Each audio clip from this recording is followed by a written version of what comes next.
Fly Ace Corporation Senior Product Manager Beverages category, none other than Miss Jasmine Capule. There you are. Gagayahin ko si Jamie. An apple-rific afternoon, everyone. So, I hope you will enjoy and learn a lot about apples today. Ayoko magpaka-formal today. Gusto kong mag-games muna tayo. Okay ba yun? Okay ba yun? Okay. Pero simple lang to. I know lahat kayo na-try na tong game na to. Okay, Alexa. It's actually a perfect one-word game. Okay. Okay, my first picture is this one. So what's this? Okay, very good. The next picture is? Wow. The third picture is? Okay, and the fourth one is? Okay, so I guess you know what's common in these four photos. Yeah, and it's because this is a Mott's 100% apple juice event. So I would like to formally welcome you to this event. So today, you'll learn more about apple. You'll learn about the nutritional benefits that it gives our body. And of course, we would like to introduce to you the Philippine Mott's brand ambassador later. So for now, sa akin muna kayo makinig, okay?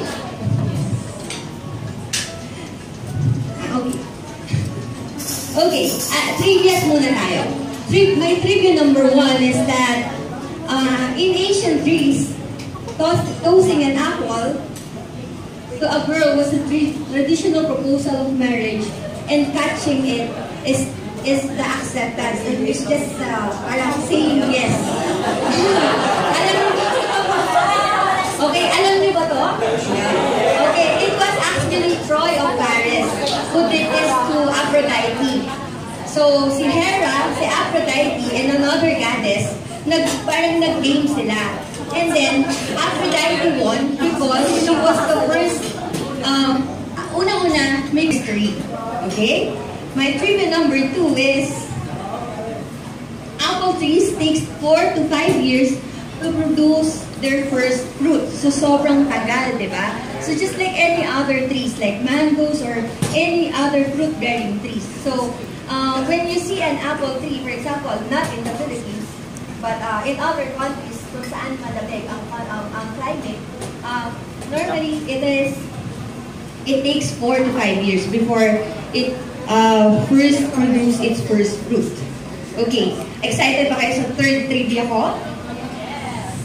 Okay, my third trivia is that did you know that cherries is just 1 inch in terms of diameter? Is the smallest, merong kasing laki ng ganito ng apple. Next is, the biggest is similar to a size of a pomegranate or of a grapefruit, which is about, on average, mga 3.5 to 4 inches. Okay, so mga ganito kalaki, and then the smallest is like a cherry. Okay, I still have two. My fourth is that we don't have apple trees in the Philippines. Yes, wala. We have a lot of mango trees, we have a lot of all other fruit-bearing trees, but we do not have apple. Why? Because apple trees need a period of dormancy, which means you need cold weather. And saan countries to, normally, ano-ano ang largest producing apple countries? Actually, that's my next trivia. The top 3 largest apple producing countries are, guess? Any guess? China, yes. Which is about 37 million, produces 37 million of apples every year. Tons to, 37 million tons of apple every year. And in the US, that's about 4.1 million tons of apples every year. And the third, any guess? Who said Turkey? It came out na. Okay, Turkey is 2.8. Galing mo, Miss Janice, is 2.8 million. Okay. So these are new learnings about Apple. So now I'll go deeply into the brand that I handle. So now we go into the heart of my Mott's apple juice. Okay? So I would call it apple-rific facts. Okay? 1. Mott's is a US heritage brand which was established since 1842. So ganon na decades na talaga tong brand na to. Next, alam niyo ba that Mott's is actually a family surname? So Mott's is a family surname, and whose surname is this? This is actually the surname of a grandfather and a grandson tandem, which is Sebulok Mott Sr. and S.R. Mott Jr. So these are a grandfather and a grandson tandem. Okay? Next. In the Philippines, Mott's has been present since 1980s. Pero, we will normally found it in mga PX shops. Okay. But since Slightly started distributing this mid-80s or early 90s, you've been seeing this brand in major supermarkets nationwide. Okay, and currently, Mott's has two variants. One is a 64-ounce SKU, and the other is a 32-ounce SKU, which is good to share for your whole family. Next, did you know that every 8 ounce of serving of Mott's apple juice provides your family with 2 servings of fruit and at least 120% DV value of vitamin C? Meaning, it gives your children, or it gives you, when you drink about 8 ounce glass of apple juice, it gives you 120% DV vitamin C. But later, our nutritionist will talk about this. Okay? Okay, Mott's 100% apple juice is made from concentrate mixed with water, pasteurized, and packaged. Next, please.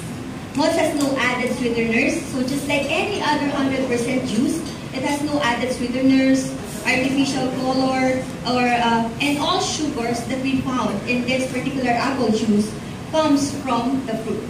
Meaning there's no additional fructose or anything in the juice itself. Okay, apple juice is pasteurized at 190 degrees. This is to ensure that the harmful bacteria will be taken away once it is packaged. Next, most apple juice can be refrigerated after opening and can still be consumed from a minimum of 7 to 10 days. So, pero dapat naka-ref lang siya.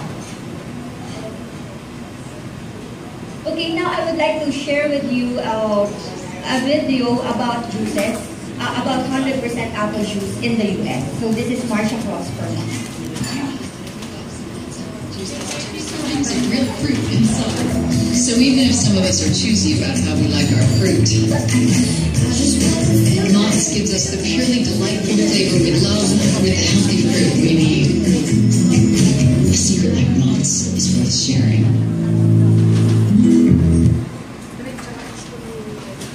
Okay, I would like to end my slide with an apple a day keeps the doctor away. So sobrang daming beses na natin ito narinig. But did you know the reason behind an apple a day keeps the doctor away statement? Okay, because apple, as mentioned by Jeannie, is the third most popular fruit in worldwide. Actually, it actually has a lot of benefits. So to tell you more about these benefits and the benefits it can give our body and our families, I would like to turn over the mic to Jeannie again to introduce.